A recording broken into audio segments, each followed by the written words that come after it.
राजस्थान के मुख्यमंत्री हेमंत सोरेन ने सोमवार को विधानसभा में विश्वासमत हासिल कर लिया। विश्वासमत प्रस्ताव के पक्ष में 45 वोट पड़े, वहीं विपक्ष के 0 वोट।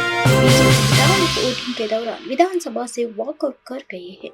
वोटिंग से पहले विश्वासमत प्रस्ताव पर चर्चा का जवाब देते हुए हेमंत सोरेन ने बीजेपी पर जमकर निशाना साधा। उन्होंने केंद्रीय एजेंसियों के दुरुपयोग का आरोप लगाया।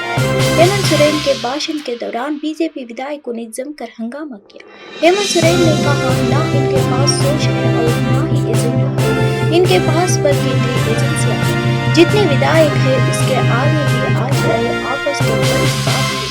लोकसभा चुनाव में चेहरा दिखा गया है, अब बचा है राज्यों का चुनाव। महागठबंधन के साथ मिलकर लड़ा जाएगा और इनको उसमें आईना दिखाएंगे। इनका षड्यंत्र नहीं छोड़ने वाला।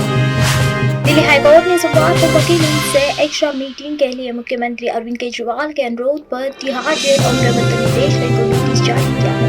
अरविंद केजरीवाल ने निचली अदालत के फैसले को हाईकोर्ट में चुनौती दी थी। निचली अदालत ने उनकी यह मांग खारिज करते हुए याचिका खारिज कर दी थी। अरविंद केजरीवाल ने याचिका में कहा कि वह 30 मुकदमों का सामना कर रहे थे, जिसके लिए वकीलों से बात करने के लिए उन्हें अतिरिक्त मीटिंग की इजाजत दी जाए। फिलहाल उन्हें हफ्ते में 2 बार वकीलों से मुलाकात करने की अनुमति है। हाईकोर्ट ने अरविंद केजरीवाल की याचिका पर तिहाड़ जेल अथॉरिटी और ईडी को नोटिस जारी कर जवाब मांगा है। केजरीवाल ने वीडियो कॉन्फ्रेंसिंग के जरिए अपने वकीलों के साथ हफ्ते में 2 और अतिरिक्त मुलाकात की इजाजत मांगी है। अभी केजरीवाल नियमों के मुताबिक हफ्ते में सिर्फ 2 बार ही अपने वकीलों से मीटिंग कर सकते हैं।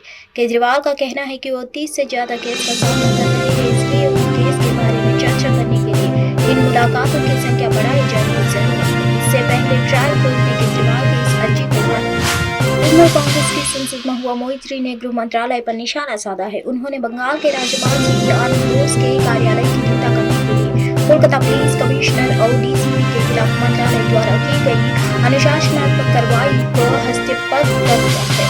संसद महुआ ने एक्स पर कहा, यह हस्तक्षेप है कि गृह मंत्रालय ने राजभवन की छवि खराब करने के लिए कोलकाता के पुलिस कमिश्नर और डीसीपी के खिलाफ अनुशासनात्मक कार्रवाई शुरू की।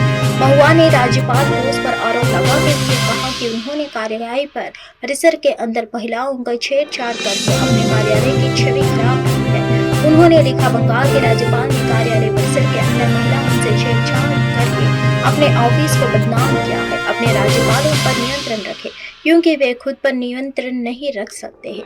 यह शर्मनाक है। इस बीच टीएमसी के वरिष्ठ नेता और लोकसभा सांसद कल्याण बनर्जी ने भी पुलिस अधिकारियों के खिलाफ कार्रवाई पर सवाल उठाया।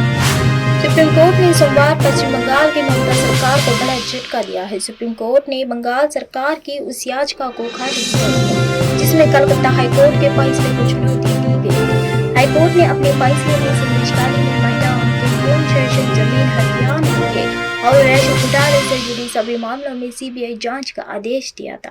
कलकत्ता हाईकोर्ट के फैसले को चुनौती देने वाली याचिका को खारिज करते हुए एससी ने ममता सरकार के रवैया पर भी सवाल उठाए। सुप्रीम कोर्ट ने कहा कि सरकार किसी शख्स को बचाने की कोशिश क्यों कर रही है।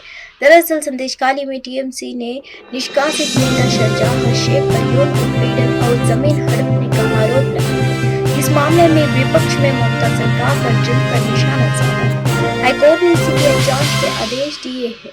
ममता बनर्जी ने संदेशखाली मामले में सीबीआई जांच के आदेश के हाईकोर्ट के फैसले को सुप्रीम कोर्ट में चुनौती दी है। इससे पहले इस मामले में सुप्रीम कोर्ट में 29 अप्रैल को सुनवाई हुई, तब जस्टिस गवाई ने कहा कि किसी व्यक्ति को बचाने के लिए राज्य सरकार याचिकाकर्ता के तौर पर क्यों आई है। इस पर ममता सरकार के वकील जयदीप गुप्ता ने कहा था, राज्य सरकार की लगातार कार्रवाई के बावजूद एक कॉमेंट आया है। ममता सरकार की ओर से पेश वकील अभिषेक मनु सिंघवी ने इस मामले में सुनवाई टालने की मांग की। उन्होंने कहा था कि किसी अन्य वजह से ये याचिका लगाई गई। सोमवार को हुई सुनवाई के दौरान सिंघवी ने कहा, सिर्फ संदेशखाली ही नहीं, यह याचिका राशन घोटाले से भी जुड़ी है, जिसमें 43 एफआईआर दर्ज है। हालांकि सुप्रीम कोर्ट की बेंच उनकी दलील पर सहमत नहीं हुई और याचिका खारिज कर दी गई।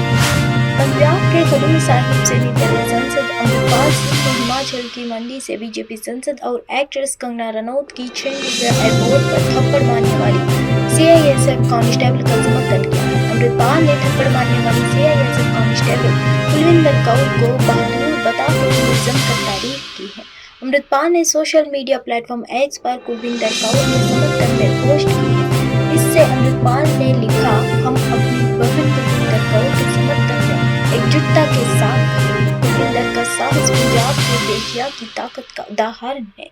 निर्दलीय सांसद अमृतपाल सिंह ने लिखा, कंगना रनौत ने बार बार सिख समुदाय, हमारे किसानों और पंजाब की माताओं की अपमानित किया है और परेशान किया है। कुलविंदर ने हमारे समुदाय के प्रति दिखाए गए अनादर का सम्मान और लचीलेपन के साथ करार जवाब दिया है। बीजेपी सांसद कंगना रनौत को 6 जून को चंडीगढ़ एयरपोर्ट पर तैनात सीआईएसएफ के महिला कांस्टेबल कुलविंदर कौर ने थप्पड़ मारा था।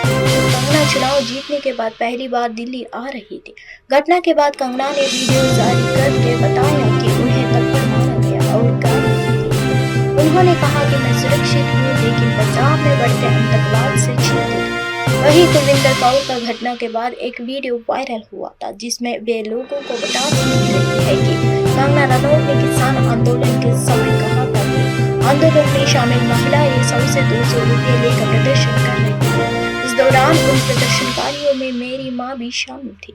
इस घटना के बाद कुलविंदर को निलंबित कर दिया था। उनके खिलाफ जांच जारी है। हाल ही में खबर आई थी कि कुलविंदर कौर के बेंगलुरु में ट्रांसफर कर दिया गया है।